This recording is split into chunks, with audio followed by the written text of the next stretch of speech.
First, I'd like to say I'm really proud of the 8 guys that played tonight, being undermanned, to go out there and compete and get a win right before the break when all these teams around the country are falling in, what trap games, are losing to teams that, that are coming in that they're taking for granted, and we did not take Alabama State for granted and got a good win right before the break. Hey, Penny, with as many people that was out today, did you get what you want from the guys who participated today? I did get what I wanted from the guys that participated today. I mean, we still got out rebounded, so that's a little disheartening because we went into the game to try to have the rebound margin in our favor. But other than that, I'm very proud of, first of all, not having any injuries. And then secondly, the way these guys connected and got a good victory. There were so many impressive things about tonight's game. DeAndre's 25 points was the most he's scored here. KO had 7 blocks and 14 points, and Kendrick had a dozen assists. So what was like the most impressive thing for you, or was it none of the above?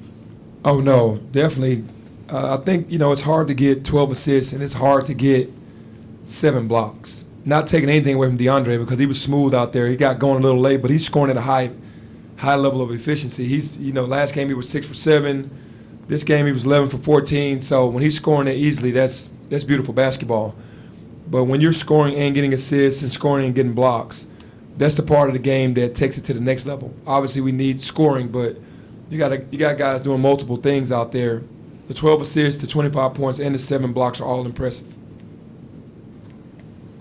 Hey, Penny, this is your first time coaching against a former assistant coach. So how was it? Because he knows a lot about you, not only as a coach, but as a person.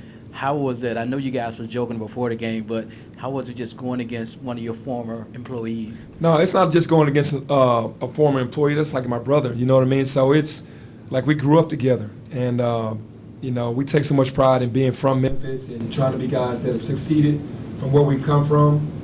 And to coach against him was pretty cool. I didn't know how I was going to handle it because he knows what I know. It's the first time I've actually felt like I've gone in a game and we could mirror one another from what we know because we talk 2 or 3 times a week anyway during the season. So it was pretty cool though.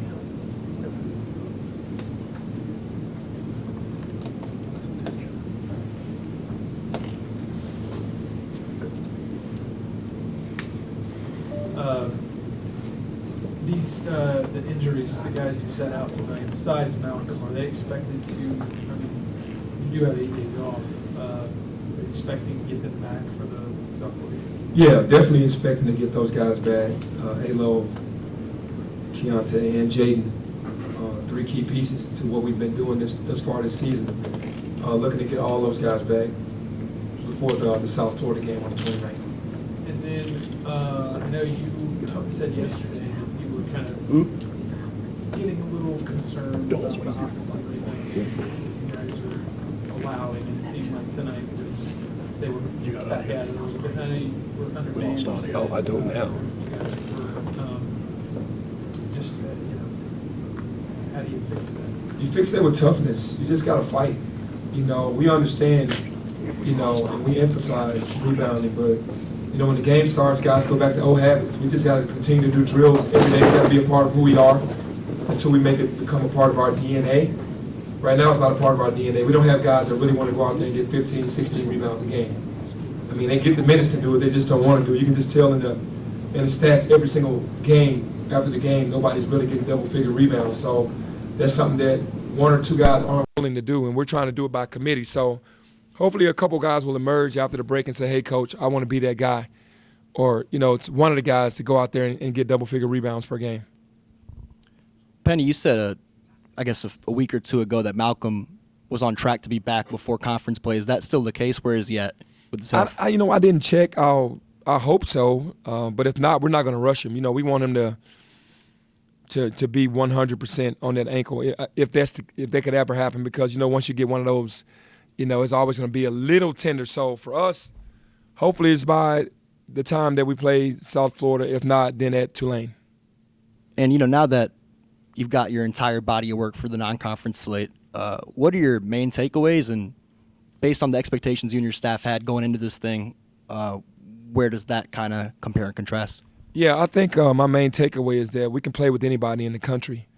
You know, when we're playing the way that we know how to play, we're pressuring people and we're getting rebounds and I give them second shots, that we can play with anybody. That's the takeaway that I have. We have a team that's connected, and we have a team that could beat anybody on any given night.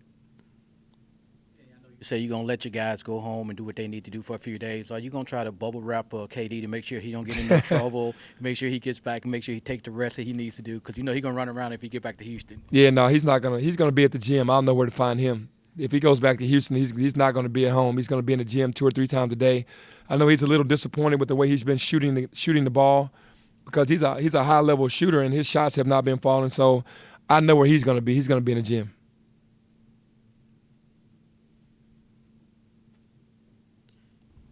What you got out of Elijah tonight, 10 points, 8 rebounds, couple of assists, couple of steals, is that kind of what you want to get out of him from now on, like moving forward? Absolutely. That's the type of talent that Elijah has. And I keep pushing him, to do more and do more and do more, go harder, go harder, go harder, because I see the talent. I see his talent level. And he, to me, still hadn't scratched the surface, but these numbers are what I'm looking for from him in conference play for sure.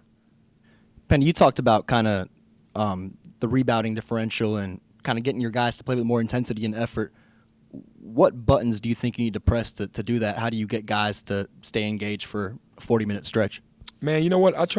It's almost like a fear tactic that I try to do. Like, hey, man, if we don't sure this up, if we don't get this right, then we're not going to go where we need to go. We know that we have to hold ourselves accountable and understand that we all have a job. We're being taught the principles of what we really want to do as a team, defensively and offensively. If we stick to that but add, energy together, then we can accomplish a lot. And when that's off, it kind of worries me. So I start challenging guys with, how bad do we really want it? How bad do we really want to win? We still have a lot to prove. Hey, Penny, you got any big plans for the holiday, and you got any message to send Tiger Nation for the holidays come up? I don't really have any big plans except for just to relax, to be very honest with you, man. It's been an intense non-conference schedule. I'm happy that we get a couple days off, and I'm blessed to be 10-3 going into the holiday season.